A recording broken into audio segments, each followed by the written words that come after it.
আজি আমাৰ দোকানত এটা লেন্স আহিলে এইটো আপোনাৰ কেননৰ জুম লেন্স হয় কেনন 24105 USM লেন্স হয় এইটো ইয়াৰ এটা প্ৰব্লেমটো হ'ল আপোনাৰ এইটো এটা সাউন্ড দি থাকে ইয়াৰ ভিতৰত আপোনাৰ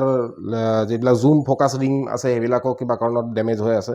আৰু ইয়াৰ মটৰৰ প্ৰব্লেমো আছে so I going to fix it so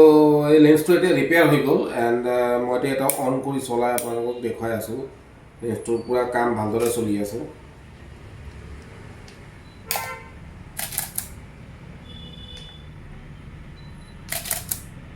ইয়াৰ যিবিলাক ফোকাস ৰিং আছিলে আৰু ফাংগাছৰ ইছ্যু আছিলে সব সলভ কৰি দিয়া হৈছে ইয়াত এটা সাউন্ড হৈ আছিলে ইয়াত মটৰৰ প্ৰব্লেম আছিলে মটৰৰ ৰিপ্লেচ কৰি দিয়া হৈছে